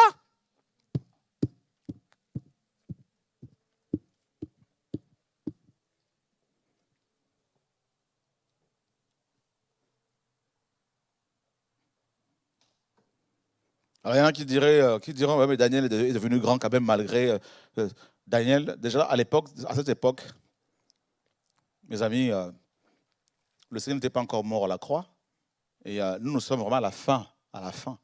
Et vous avez vu la persécution de Daniel. Et d'ailleurs, Daniel a refusé les richesses qu'on lui offrait. Il est resté simple. On l'a jeté dans la fosse au lion. Et ça, quand j'ai vu ça, j'ai dit, mais Seigneur, c'est terrible ça. Afin de le faire croître. Pour qu'il croisse, il fallait qu'il participe aux orgies. Il fallait que leur nom soit changé. Et il y avait donc il fallait 3 ans. Donc il fallait le faire croître pendant 3 ans. Pendant 3 ans, avant de paraître en face du roi. 3 ans. 3, c'est le fondement.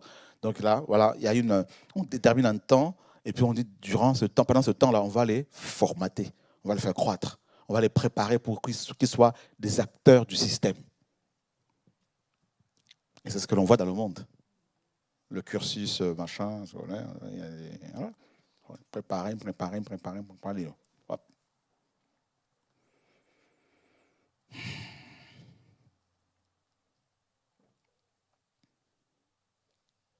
Donc, il ne pouvait pas se tenir en face du roi sans cette préparation. Et le roi ici, il faut voir comme c'est l'image du diable. Vous voyez, non? Voilà. Donc, les gens subissent d'abord une préparation, bien comme il faut. Il y avait parmi eux, d'entre les fils de Yehuda, Daniel, Chanania, Michaël et Azaria. Mais le chef des eunuques leur imposa des noms.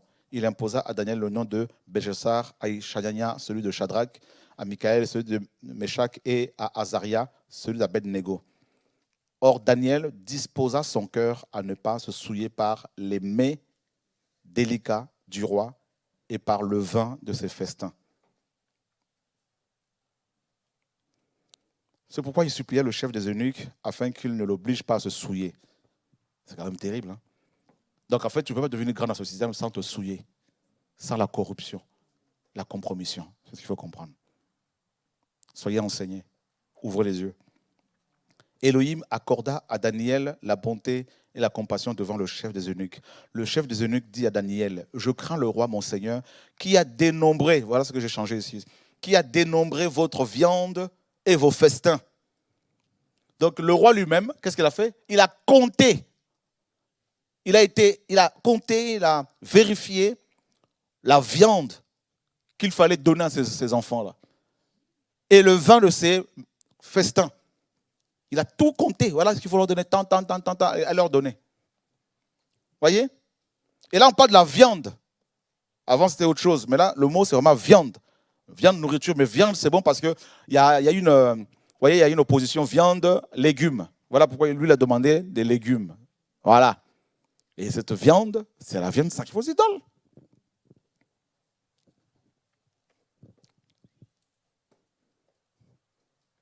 Donc, il y a des gens qui sont haut placés dans ce système qui ont mangé de la viande, la chair humaine. Bah oui, bah vous croyez quoi? Quand vous avez des sorciers qui disent « Ah, ma grand-mère m'a donné un bout de viande ». Tout est dans la Bible, frère. Est-ce qu'on peut acclamer Elohim? Parce que... Voilà.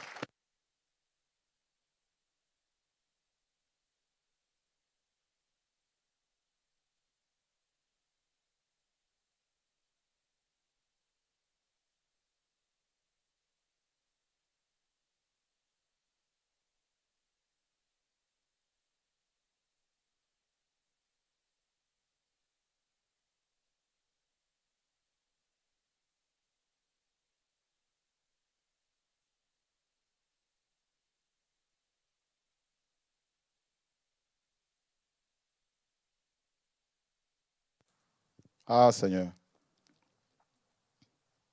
Ah oui. Il dit, la parole dit, le chef des eunuques dit à Daniel, « Je crains le roi, mon Seigneur, qui a dénombré votre viande et vos festins.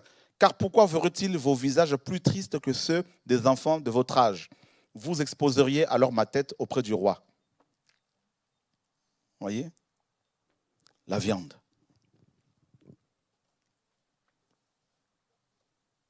C'est comme ça se passe. Oui, Christelle.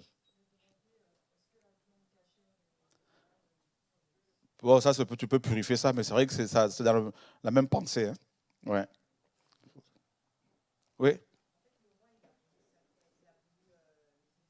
Le roi a voulu initier ces gens à la sorcellerie. Mais vous allez voir que les 4 garçons avaient refusé, mais d'autres Hébreux avaient mangé. Bah oui, parce qu'ils n'étaient pas 4 enfants d'origine hébraïque seulement à être déportés. Bah oui. C'est pour cela que vous avez beaucoup de chrétiens qui sont envoûtés, comme les chrétiens de Galate. Ils ont mangé la viande. Comme ici, on mangeait la viande.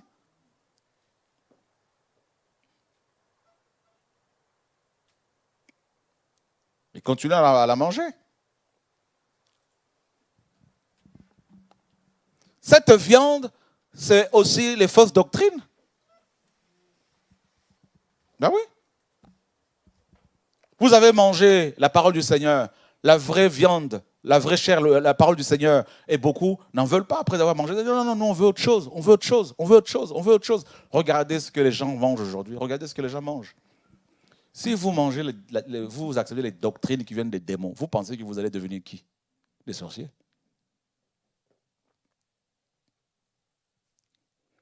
On vous dit que le Seigneur est le chemin, la vérité et la vie. On vous dit qu'il faut l'invoquer lui, qu'il faut le servir lui. On vous dit que être chrétien, c'est diminuer pour que lui seul soit vu. Mais si vous êtes chrétien, vous dites non, moi je veux qu'on me voie, je veux prouver que je suis quelqu'un, je veux prouver que je suis une grande chanteuse, tout ça, qu'on me voit partout. Mais tu manges une autre viande. Et tu crois que cette attitude est due à quoi? À un formatage, à l'ensorcellement. Donc c'est une sorcière.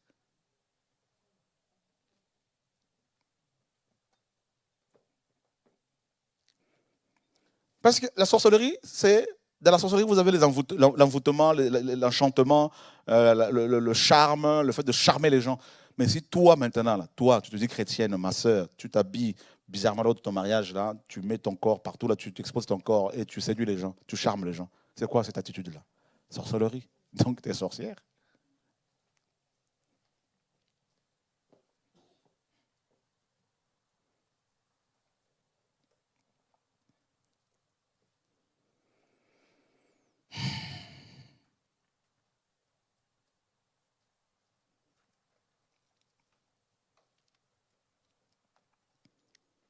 Daniel dit non, non, non, non, je ne mange pas ça.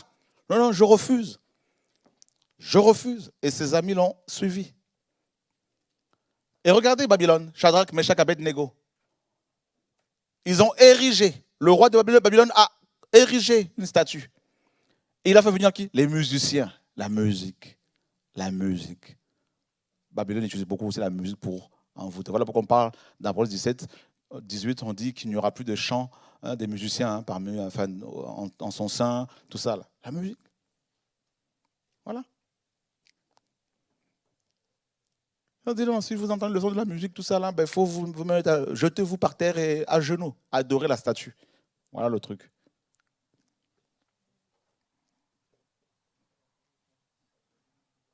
Voilà. La musique, la musique, la musique.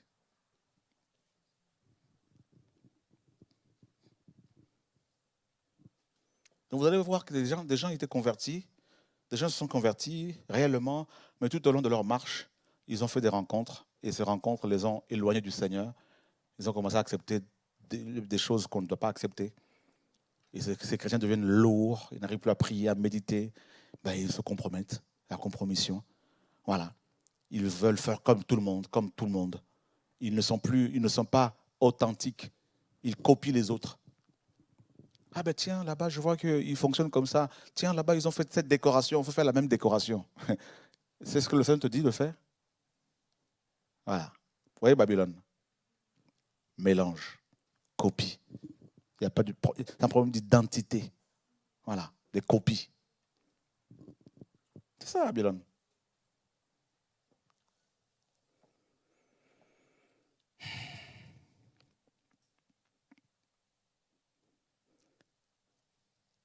C'est chaud.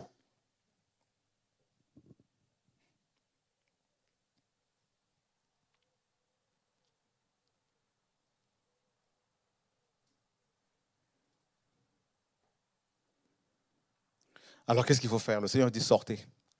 On est jeudi ou vendredi? Jeudi. Le Seigneur dit sortez. C'est un ordre. Sortez. Sortez.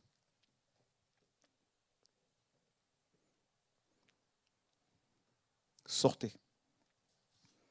Sortez du milieu d'elle, mon peuple. On l'a vu, hein? Apocalypse 18, 4. Sortez. C'est-à-dire que le peuple du Seigneur se retrouve pris au piège et en prison, géré par cette femme. Et les autres disent sortez maintenant. Maintenant qu'on découvre ces choses-là, quelle doit être notre attitude? C'est faire comme si de rien n'était. C'est être simplement voilà, excité et puis après rester, fermer les yeux. Mais c'est pas grave, le Seigneur, l'Élohim de grâce, tout ça. Non, il faut sortir. Et ceux qui sortent, ben, ils subissent les conséquences. Ils peuvent se retrouver seuls, ils peuvent être rejetés, ils sont incompris, tout ça. Mais il faut sortir. Voilà. Par exemple, le Seigneur m'a fait implanter des assemblées. Le Seigneur m'a dit, sors, sors. Je suis sorti. Comme je disais à un frère tout à l'heure, s'il se passe des choses dans les assemblées, n'allez pas dire c'est le frère Chora. Je ne suis pas dedans. Non, je ne suis pas dedans. Je ne contrôle pas la vie des gens. Je ne sais pas comment les gens vivent leur vie. Les gens sont libres, ils sont autonomes. Mais il ne faut pas m'associer à ces gens-là. Non. Je voyais la vidéo, je suis tombé sur la vidéo de quelqu'un les gens qui évangélisent, un jeune frère qui évangelisait dans Paris, dans une gare, et qui est en train de fustiger les gens parce qu'ils sont avec leur portable, tout ça. Oui, vous êtes tout le temps sur vos portables. Mais vous vous rendez compte, la honte, il parle aux inconvertis comme s'il s'adressait aux chrétiens. C'est quand même, les gens sont fous. Ils pensent que c'est ça l'évangélisation. Ils vont agresser les gens. Ils ne savent même pas dans quel temps nous sommes, comment procéder, comment se comporter. C'est pour ça que je dis que quand quelqu'un reçoit l'appel pour aller évangéliser ici et là, il ne faut pas que tu l'imposes aux autres qui sont avec toi pour qu'ils aillent faire comme toi. Et comme les gens n'ont pas reçu le mandat, l'appel, ils vont faire n'importe quoi. Et comme on le voit aussi aujourd'hui, tout le monde va avoir une chaîne de télé. Et comme chacun va avoir une chaîne de télé, ben ils veulent toujours copier tes vues de vie. Comme si c'est quand même terrible de voir à quel point les gens ne sont pas authentiques. C'est pour cela que on ne va plus voir ma tête pendant quelques temps. Même les émissions en direct, on va mettre des versets bibliques. Comme ça, vous n'allez voir ni le studio, ni la décoration, ni personne. La parole ou d'autres images. Comme ça, au moins, c'est réglé. Je vous dis, vous aurez l'audio. Et ça, c'est la dernière étape avant mon retrait définitif du net. Voilà. Pour passer à autre chose, travailler dans le social, apporter l'évangile aux orphelins, aux veuves, tout ça, et puis faire de l'agriculture, nourrir les pauvres et être loin de toutes ces choses-là. Voilà. Le système impie, c'est comme un rouleau compresseur. Les gens se laissent happer, écraser par ce système et ils ne comprennent même pas. Tu leur parles comme ça, non mais Dieu m'a dit, Dieu m'a dit. Tu leur parles, ouais, ils ont tous des visions de songes, ils ont tous reçu, alors il n'y a pas de souci. Vous allez agresser les gens comme ça, là, sans la sagesse.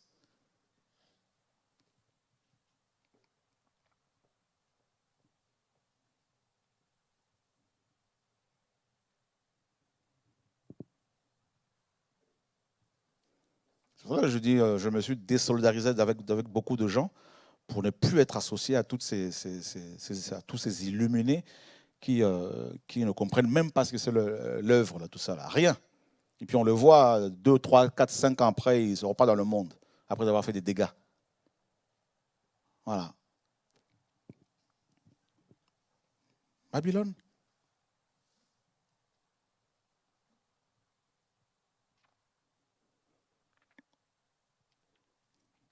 Babylone. Ces 2 mois de confinement ont permis à ce que, en fait, le Seigneur s'est servi de ces 2 mois de confinement là pour révéler l'état des cœurs.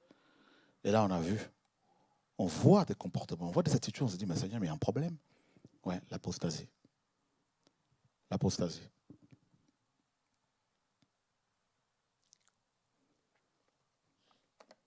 Donc, en gros, pour finir, les Galates, comme on l'a vu au début, les chrétiens de Galatie étaient convertis. Ensuite, ils sont redevenus esclaves. Ils ont été ensorcelés. Et on a vu comment cette femme, la femme d'Apocalypse 17, cette entité spirituelle, ce système religieux, on a vu comment ce système religieux envoûte les gens, comment il contrôle les gens, comment il forme les gens. Et le Seigneur, par exemple, nous a donné son esprit pour être enseigné. Et là, dans le système religieux, on impose aux gens, par exemple, la théologie. Et, on connaît beaucoup de gens qui avaient reçu un appel authentique, qui sont partis s'inscrire dans des universités théologiques et ils sont ressortis de là 3, 4, 5 ans après, complètement raisonneurs et n'ayant plus l'esprit. Voilà. Voyez. Et dans les prochains jours, c'est dans les jours qui arrivent, et, on va devoir obliger aux prédicateurs d'avoir de plus en plus le diplôme théologique, des cartes pastorales. Et comme c'est déjà le cas dans certains pays, notamment en Côte d'Ivoire, et au Gabon aussi, et d'appartenir à une fédération. Donc c'est pour cela qu'avant l'enlèvement de l'Église, le Seigneur est en train de nous préparer, et, avec tous ces projets sociaux et pour pouvoir se retirer et travailler autrement. Voilà. Donc, que le Seigneur nous garde. Et on a quand même des exemples, hein, des modèles, hein, des modèles d'hommes et femmes, d'hommes et femmes qui ont tenu ferme, qui ont lutté, qui sont restés attachés à la parole, à la vérité. Et, on a par exemple Daniel, hein, Shadrach, Meshach, Abednego, et, qui ont tenu ferme. Daniel a été éprouvé, a été jeté dans la fosse aux lions, il n'a pas cédé. Shadrach, Meshach, Abednego ont été jetés dans la fournaise ardente de feu et ils n'ont pas vendu la vérité. Et moi, j'ai beaucoup mal quand je vois des chrétiens qui facilement vendent la vérité, des gens qui quand même ont reconnu, parce qu'ils ont vérifié dans la parole, que la dîme ne peut plus être exigée aujourd'hui. Des gens quand même qui ont reconnu que quand on est chrétien, quand on chante, on doit rester dans la simplicité, on doit plus élever le Seigneur, plus élever le Seigneur que l'homme.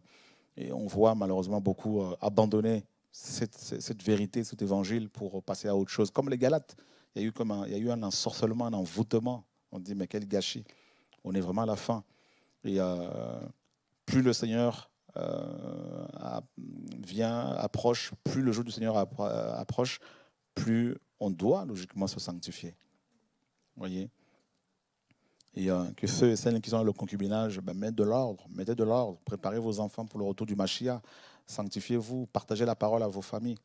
Et le maître n'est plus loin. Vivons la parole, soyons vrais avec le Seigneur, soyons vrais. Et comme on l'a vu, et, être chrétien, c'est être la lumière du monde, c'est être le sel de la terre. Partout où nous sommes, nous devons refléter la gloire du Seigneur. Et on ne doit pas avoir honte de notre Seigneur. Le Seigneur nous a tout donné. On a des combats, oui, on a tous des combats, mais on ne doit pas avoir honte du Seigneur. Voilà. Il a tout fait pour nous. Il a beaucoup fait. Et on ne peut pas allumer une lampe, comme le Seigneur le disait, et puis la cacher. Malheureusement, beaucoup de chrétiens, ils cachent leur lampe. La lampe qu'ils sont, ils la cachent au travail. Ils se disent, non, non, non, nous, on n'est pas chrétiens. On va fonctionner comme vous. On est comme vous. Non, je suis désolé. Daniel, partout, Daniel, il est croyant. Il était croyant. Voilà. Ce sont des modèles. Moi, je veux des modèles comme ça. Je préfère avoir ces modèles-là plutôt que des gens plutôt que ces stars d'aujourd'hui, quoi.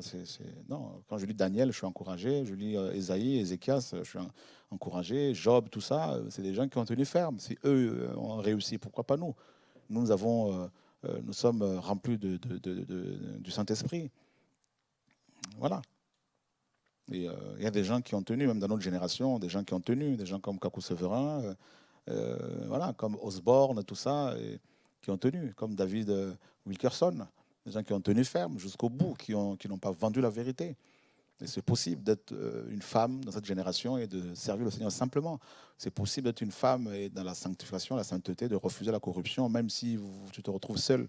C'est possible d'être un homme jeune et puis de se sanctifier. C'est possible. Tout est possible à celui qui croit. Voilà, il n'y a pas besoin d'avoir forcément une église pour pouvoir se sanctifier. On doit se sanctifier parce qu'on est enfant du Seigneur, parce que le Seigneur nous a sanctifiés et nous a donné les moyens pour pouvoir vivre la sanctification. Donc, voilà, il faut savoir ce que l'on veut dans la vie, en fait. Si vous savez ce que vous voulez, si c'est le Seigneur, vous allez prendre des mesures qu'il faut pour avancer avec lui. Et ceux qui sont tombés, qu'ils se relèvent. C'est possible de se relever si on tombe. Et, crier au Seigneur, demande de l'aide. Et pas rester par terre. Le Seigneur est plus loin. Voilà, donc ne pensez pas parce qu'on parle de la femme qui gère les nations, qui gère le monde, notamment Babylone, que nous sommes misogynes, pas du tout. Et il est question ici d'un système, hein, d'une entité spirituelle. Voilà, donc nous sommes chrétiens, nous sommes appelés à respecter le Seigneur et à honorer les autorités. Et prenons position pour la vérité. Même si vous êtes seul chez vous, prenez position pour la vérité. La parole que nous vous enseignons, ce n'est pas notre parole à nous. Si vous êtes convaincu que c'est la vérité, même si vous êtes seul, partout où vous êtes, vivez cette parole, défendez-la. Voilà, défendez-la. Dites aux gens, voilà, c'est écrit, ce n'est pas les hommes qui nous les ont enseignés, c'est l'Esprit qui a donné cette parole, et puis les hommes ne font que lire et partager ce qui est écrit. Voilà, défendez cette parole. Et je sais que beaucoup vont perdre des choses qui ont été mises en place, beaucoup vont perdre des acquis, mais c'est ça aussi la conversion. Vous voyez? C'est la conversion. Quand on se convertit, on perd des choses. On en gagne, on en perd aussi. Donc voilà. C'est bon? Pas de questions? Oui? Papa Joseph. Joseph a tenu et Joseph fait partie de rares personnages bibliques qui sont restés fidèles jusqu'au bout. Et voilà. Et il a tenu parce que, étant en Égypte, et, étant esclave, il a eu l'occasion de s'en franchir, de sortir de l'esclavage en allant avec la femme de son maître. Mais il a refusé. Et il a refusé de coucher avec. Il est resté intègre jusqu'au bout. Et le Seigneur l'a élevé. Et, non, il est resté intègre jusqu'au bout. Il a vraiment aidé l'Égypte. Et on ne dit pas que lui s'est enrichi sur le dos des gens en étant malhonnête. C'est vraiment intègre. C'est pour cela que le Seigneur l'a élevé. Donc des hommes comme ça, il y en a pas beaucoup malheureusement. Oui. Le Parlement européen, oui. Ouais. Oui.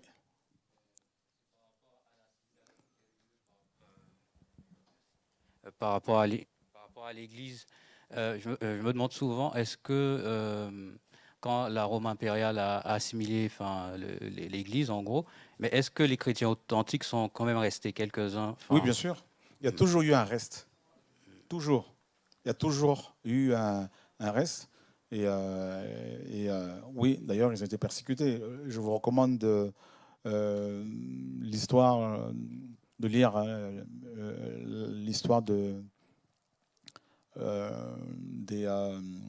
Huguenots, les Huguenots qui étaient des croyants européens, notamment français, qui ont tenu ferme et voilà, pendant des persécutions et beaucoup d'ailleurs se sont réfugiés aux États-Unis et ils ont donné naissance aux États-Unis d'Amérique. Et donc oui, il y en a qui ont tenu ferme. Hein. Il y en a toujours eu.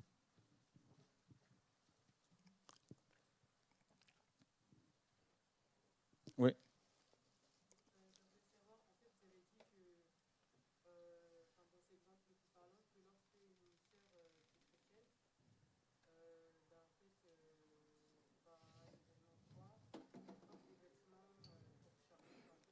On sort du direct, on peut sortir du direct comme ça. Ouais.